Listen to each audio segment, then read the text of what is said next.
akan ada presentasi yang lengkap. Nah, jadi kalau kita lihat, saya cepat aja di metodenya supaya kita dapat gambaran. Jadi waktu kami membuat model ini, yang pertama kami harus buat dulu kurva epidemi yang benar.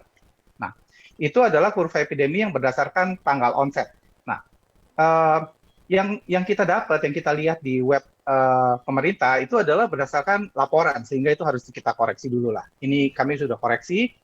Kemudian kami melakukan fitting kurva dari epidemi waktu kita lakukan PSBB, kemudian dari PSBB-nya dilonggarkan atau transisi sampai sekarang seperti apa.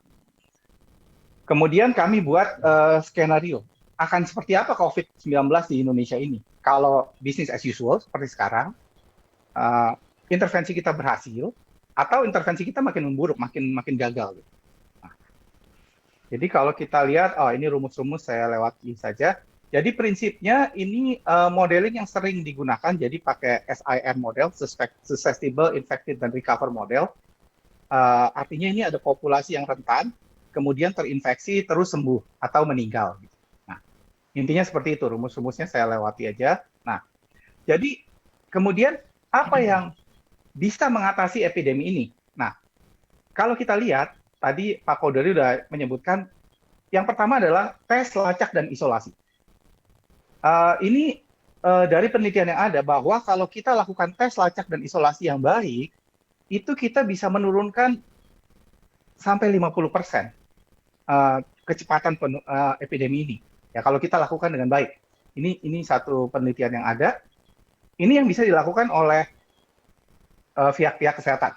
Nah, kemudian dari masyarakat, sebetulnya sudah ada bukti bahwa yang kita sebut, kalau saya nyebutnya 3M ya, yang kita sebut perilaku untuk cuci tangan pakai sabun, pakai masker, kemudian jaga jarak, itu bukan cuma reka-rekaan para ahli kesehatan masyarakat aja, tapi buktinya sudah ada bahwa ini kalau yang tertarik lihat paper aslinya. Jadi kalau kita cuci tangan dengan sabun, itu resiko penularan turun 35%. Pakai masker kain yang dianjurkan, itu resiko bisa turun sampai setengahnya, 50%. Pakai masker bedak memang lebih tinggi, tapi kan ini tidak disarankan untuk masyarakat. Jaga jarak, itu sangat tinggi penurunan resikonya, 85% turun resikonya. Nah, jadi artinya sebetulnya kalau kita bisa lakukan perilaku pencegahan ini, efeknya besar untuk mengatasi epidemi COVID-19 ini tanpa adanya vaksin atau sebelum adanya vaksin. Nah, jadi ini perhitungannya nanti saya lewatin aja bagaimana tadi perilaku pencegahan dengan model kami. Nah, jadi nanti di model kami itu kami lihat PSBB kita sudah longgarkan. Kemudian apa yang akan terjadi? Kalau kita biarkan saja, kalau kita lakukan intervensi yang baik, dan kalau kita abai, malah tambah buruk gitu, malah masyarakat makin nggak peduli, makin nggak pakai masker, makin nggak cuci tangan, dan seterusnya. Nah, oke, ini skenario-skenarionya, saya lewati saja. Nah, ini kondisi Indonesia. Nah, ini adalah jumlah tes, positivity rate, dan tingkat kematian. Nah, yang kami analisis dari data yang diberikan ke kami dari Bappenas. Nah, jumlah tes.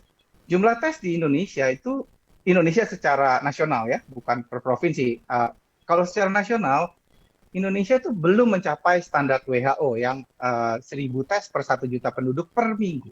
Di kita itu baru 294 tes per 1 juta penduduk per minggu, atau baru 30%-nya dari standar WHO. Artinya apa? Artinya kalau kita dapat satu hari misalnya positif 1.000, itu kalau kita tesnya memenuhi standar WHO, itu berarti sebetulnya 3 kalinya yang ada gitu kan. Nah, itu yang kita mesti hati-hati. Nah, kemudian positivity rate kita masih tinggi. Ini di akhir Juli 12,6%. Standar WHO itu 5%. Artinya apa? Penularan masih banyak terjadi dan tes kita masih sedikit. Tingkat kematian memang membaik, menurun terus kematian. Cuma masih di 5%, 4,8%. Nah, kemudian kalau kita lihat kurva kita seperti apa? Ini kurva kita. Ini kalau yang berdasarkan laporan, ini yang kalau kita sudah perbaiki, sudah koreksi, jadi belum menunjukkan adanya penurunan. Ya, jadi ini sampai kemarin ya ada riak turun sedikit, tapi ini belum kita bisa bilang akan ada penurunan. Ya, jadi kita ini puncaknya juga masih belum kelihatan gitu kan. Kapan gitu kan? Ya. Nah, kemudian dari sini kami berusaha membuat satu model. Nah, ini ada cerita soal PSBB sedikit. Jadi ini adalah kecepatan epidemi kita nih sebelum PSBB. Jadi kalau kita nggak ada PSBB, garisnya akan ke sini, akan ke atas ini. Tapi kita lakukan PSBB, kebijakan PSBB masih naik, cuma naiknya lebih landai dibanding yang A ini. Jadi sebetulnya PSBB kita kemarin, ini waktu itu saya juga ditantang sama teman-teman dari ekonomi, ada manfaatnya nggak sih PSBB? Ada. Saya berani bilang ada. PSBB itu sudah menurunkan transmisi setengahnya, kecepatan wabah setengahnya dari yang seharusnya terjadi. Ya, jadi kalau enggak kita lebih parah lagi kalau kita nggak lakukan PSBB yang kemarin, yang sudah dilonggarkan ya. Nah, sekarang apa yang terjadi? Kita sudah longgarkan. Nah, uh, ini kalau kita lihat, kalau kita seperti sekarang saja, kurvanya akan ikut yang abu-abu ini. Ini adalah jumlah kasus per hari, bukan kumulatif ya. Ini jumlah kasus per hari. Nah, jadi kalau kita seperti sekarang, akan ini. Dan kita masih siap-siap. Ini kita bicara kondisi tanpa vaksin. Masih panjang perjuangan kita dengan COVID ini. Ini masih panjang. Ini bahkan di 2021 pun belum selesai. Kalau lihat model ini, di 2022 kita baru selesai. Nah, kalau kita tidak hati-hati, kita akan mengalami yang merah ini. Mungkin ada teman-teman yang lihat, ya sama aja itu yang merah sama yang abu-abu selesainya 2022. Betul, selesainya sama. Tapi, ini kasusnya lebih banyak. Bebannya tadi Pak Kodori sudah katakan, rumah sakit kita nanti kewalahan. Kematiannya akan tinggi di sini. Ya. Kalau kita lakukan intervensi dengan baik, kita bisa turunkan nih. Ini yang kita sebut flattening the curve. Jadi kurvanya turun. Tetap agak panjang selesainya, cuma ini turun kurvanya. Puncaknya lebih sedikit. Ya, sehingga kita bisa rumah sakit kita tidak kewalahan nantinya. Ya, kita bisa cegah di sini. Nah, ini contoh modelnya. Nah, ini adalah kumulatif jumlah kasusnya. Ya, ini kalau kita biasa saja, business as usual. Ini kalau kita memburuk, ini kalau kita membaik ya. Nah, oke. Ini kematian. Kematian juga sama ya. Ya, kita juga mesti hati-hati. Kematiannya juga diprediksi akan banyak nih, apalagi kalau kita nggak melakukan apa-apa. Nah, terus apa yang kita bisa lakukan?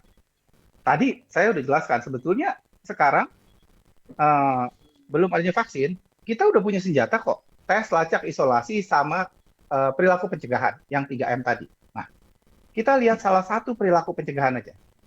Masker yang gampang. Nah, masker bisa berhasil nggak? Bisa. Kalau cakupannya besar.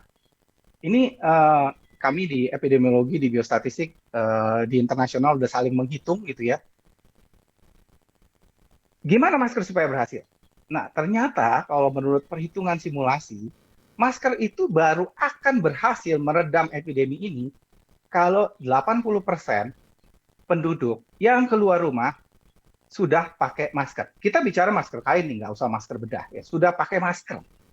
Kalau kurang dari itu, kita tidak akan bisa mengendalikan epidemi ini. Nah, jadi artinya tugas kita bersama masih berat nih, karena kalau dilihat sekarang, penggunaan maskernya itu masih rendah dan belum konsisten. Ini harus konsisten. Jadi kita harus lebih gencar lagi, baik pemerintah, baik masyarakat, baik lembaga-lembaga yang lain untuk mengkampanyekan pakai masker supaya maskernya ini bisa mencapai 80% dan kita bisa kendalikan epidemi ini bersama-sama. Saya cukupkan sampai di sini dulu. Nanti kalau ada yang mau didiskusikan, silakan. Terima kasih atas waktunya.